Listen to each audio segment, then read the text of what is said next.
les marchés financiers avec IG Markets, CFD Trading. Bonjour, c'est Gilles du site boursicoté.com.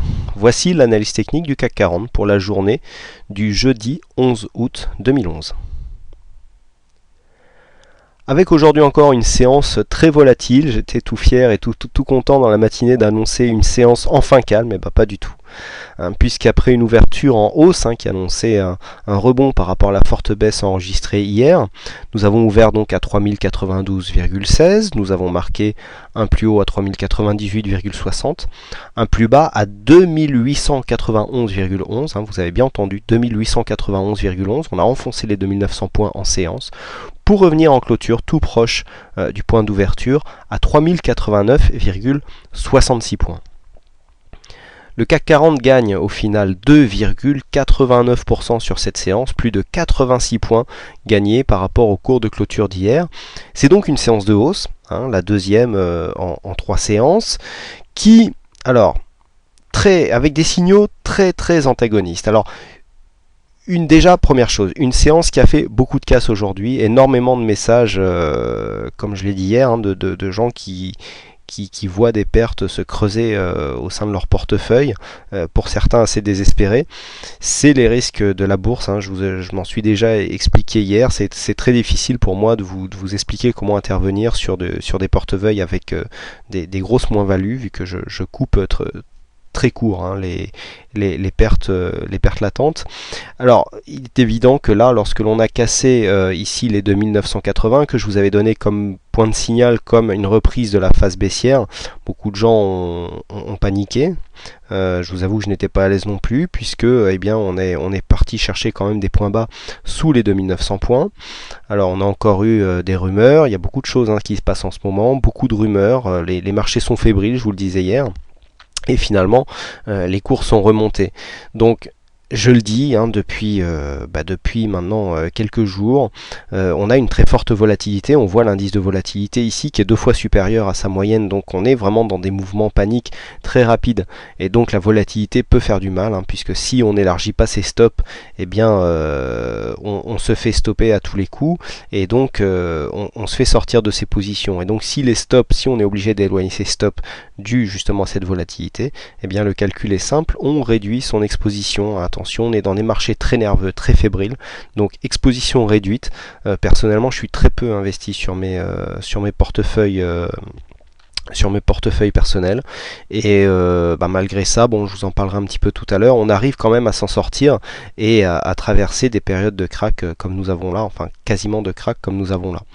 Revenons à l'analyse. Donc on a un doji quasiment parfait, quasiment en doji dragon, puisqu'on voit l'ombre haute ici vraiment très faible. Donc c'est un signe de retournement, puisque le doji ici marque un plus bas par rapport à la tendance. Alors, je vous disais tout à l'heure antagoniste, pourquoi? Parce que nous reprenons une évolution négative, puisque nous avons des extrêmes plus bas que les précédents, puisque les plus hauts et les plus bas sont inférieurs à ce qu'ils étaient sur la précédente bougie. D'un point de vue chartiste, on voit ici que la résistance baissière qui commence à se dessiner, là, qui guide la tendance, elle est encore assez loin. Alors demain, si on venait coter dans la même zone ici aux alentours des 3094, vous voyez qu'on a cette résistance qui s'approchera quasiment des 3135. On pourrait avoir une attaque, un franchissement de ces 3135 conjugué avec une cassure à la hausse des 3118 ici qui représente une résistance mineure, pourrait nous donner un espoir de retournement. Quoi qu'il en soit, au niveau des indicateurs, on voit que ça commence à se redresser, puisque le RSI est en train de revenir proche de sa limite, de sa zone de survente. Ça fait aussi quelques jours que je vous dis qu'il est très rare que le RSI soit en survente pour un indice. Là, il y est resté quelques jours, donc on commence à voir poindre un point de sortie ici pour cet indicateur. Le stochastique, lui, a croisé sa ligne de signal depuis un petit moment. Il attend une remontée plus franche pour ressortir de cette zone et donc lancer lui-même un signal de retournement à la hausse. Le MACD repasse en évolution positive, donc il vient soutenir la possibilité d'un signal de retournement haussier. Et puis enfin, des volumes relativement constants par rapport à ce que nous connaissons donc sur les 3 dernières séances, mais avec une séance en hausse, avec une volatilité stable par rapport aux dernières séances, donc depuis que le mouvement panique s'est vraiment mis en place. On est vraiment en mode panique là sur les marchés. Aussi, ce que l'on peut constater, c'est que nous revenons sur une clôture vraiment à l'intérieur des bandes de Bollinger, puisque même sur cette bougie qui avait été un des premiers signaux d'une possible hausse, eh bien je vous avais indiqué qu'on clôturait quand même sur la limite. Là on vient clôturer vraiment à l'intérieur, ce n'était plus arrivé depuis la séance ici du 1er août, rappelez-vous. Là on a clôturé à l'extérieur, encore une fois à l'extérieur, là à l'extérieur, là on était venu clôturer à la limite, et là encore une fois à l'extérieur. C'est ce qui me faisait dire qu'on était vraiment dans une phase hors norme. Faut bien vous rendre compte que je sais que vous êtes beaucoup à souffrir ici de ce mouvement, mais on est vraiment dans une phase hors norme, et donc les points de repère que l'on a l'habitude de prendre ne sont plus forcément les bons. Donc il faut faire attention dans ce genre de marché. Donc ce que nous pouvons dire, c'est que tant que nous ne cassons pas le plus bas du jour, donc qui est baissé par rapport à hier, donc on va arrondir à 2890, tant que l'on ne casse pas les 2890, on a plusieurs signaux techniques qui ne sont pas pour l'instant confirmés, qui peuvent nous faire penser qu'un rebond technique est en train de se mettre en place. C'est un peu plus net chaque jour, de toute façon je me rappelle plus avec qui on se disait sur le chat. On n'a jamais été aussi proche du rebond. Le tout c'est de savoir quand est-ce qu'il va se déclarer. Donc là, les points à surveiller pour demain. Première chose, dépassement ici de la zone des 3090, je dirais même 3118, 3120 pour sortir ici de cette zone. Alors attention, on est encore sur une phase où on est, vous voyez, sur une zone qui était support, qu'il est resté un petit moment. On a cassé hier avec franchise cette zone de support. Ici on revient. Il ne faudrait pas que cette zone devienne une zone de résistance, auquel cas on confirmerait le mouvement baissier et on pourrait partir à la baisse suite à un contact avec cette zone. Donc attention, surtout que demain on a la résistance baissière qui vient se confondre ici avec la résistance horizontale. Donc si on venait à avoir du mal à franchir cette zone, on pourrait repartir très fort à la baisse et donc casser cette zone des 2890 points. Voilà donc ce qu'il faut surveiller pour demain. Donc je renouvelle mes messages de prudence. Même si on a fait des grosses pertes, on revient à des petites expositions. L'esprit de revanche est rarement un vecteur de succès sur les marchés. Lorsqu'on a des pertes, on essaye de les encaisser rapidement pour pas que les pertes enflent, et on évite de revenir avec un sentiment de revanche. Ce qui est perdu est perdu. Les nouvelles transactions sont de nouvelles transactions. On essaye de se refaire petit à petit et dans un climat plutôt, je dirais, de sérénité. Voilà donc ce que l'on peut dire sur cette analyse. Alors on discutait sur le chat, alors beaucoup de monde aujourd'hui sur le chat. On a encore battu des records d'audience aujourd'hui. Et puis discussion qu'on avait sur le chat juste avant que j'enregistre cette vidéo au sujet du portefeuille boursicoté.com. J'ai été surpris que certains d'entre vous ne connaissent pas cette page. Alors c'est vrai que je communique un peu moins sur cette page récemment. Alors ce portefeuille a été mis en place en novembre dernier, à l'époque où on était à 3860 points de mémoire. Donc c'est un portefeuille virtuel bien sûr qui réplique à certains moments des positions que je prends sur mon portefeuille personnel.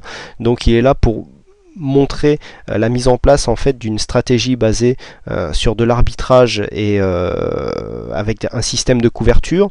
Donc un premier réglage avait montré des pertes, puisqu'on avait été sur une phase de perte qui s'était après une bonne hausse du début, on s'était arrêté à 5%. 5%, j'avais dit que je revoyais la stratégie et surtout le money management qui concernait le système de couverture qui faisait défaut, puisque le système de stock picking, les actions en général donnaient des bonnes performances, mais la couverture venait annuler les performances des actions.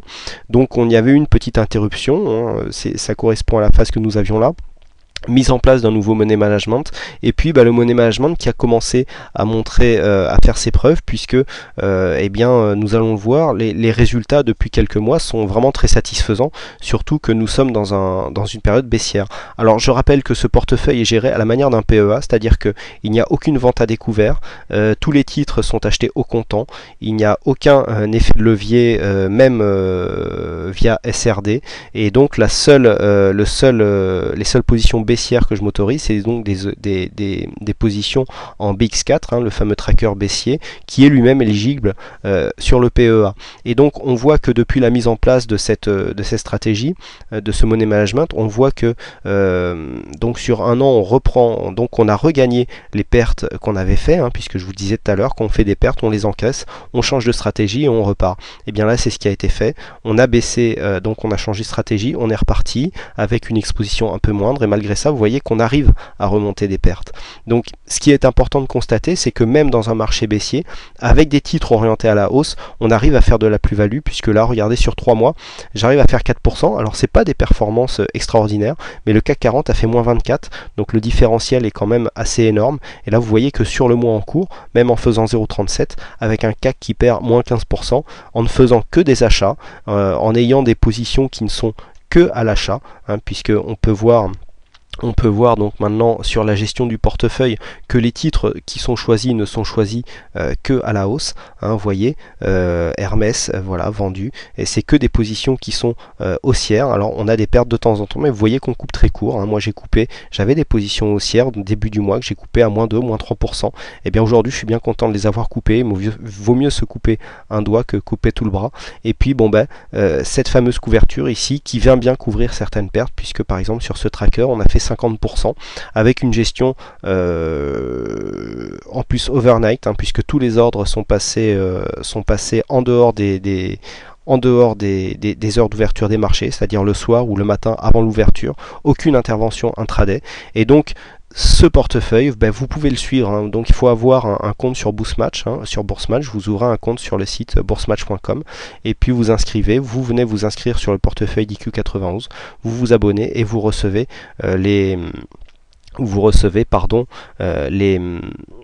les signaux en direct, et donc après tout simplement pour suivre ces signaux ou pour vérifier les performances du portefeuille, vous êtes sur le site ici boursicoté.com, vous allez dans la partie action, stratégie, portif, et là vous arrivez normalement sur la page où est présent l'explication de la stratégie, et puis donc à la fin vous avez le suivi du portefeuille virtuel, et donc là lorsque vous cliquez sur ce lien, vous arrivez sur le suivi, donc avec les ordres qui sont passés, etc.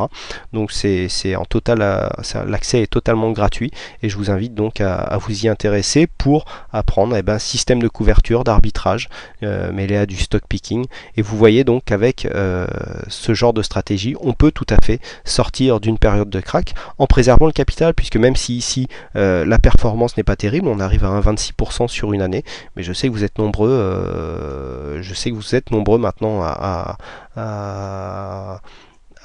bien vouloir avoir ce genre de performance sur l'année, puisque le CAC lui a fait une lourde perte. Alors bon, je dis pas ça, c'est pas histoire de se vanter ou quoi, c'est vraiment à but pédagogique. Je vous invite à suivre ce portefeuille si ça vous intéresse. C'est géré à la manière d'un PEA, d'une manière père de famille, comme je suis.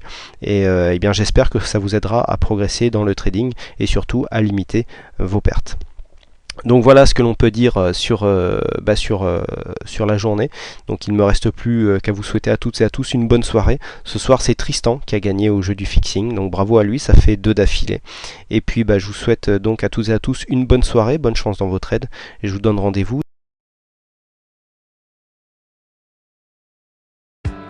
Les marchés financiers avec IG Markets, CFD Trading.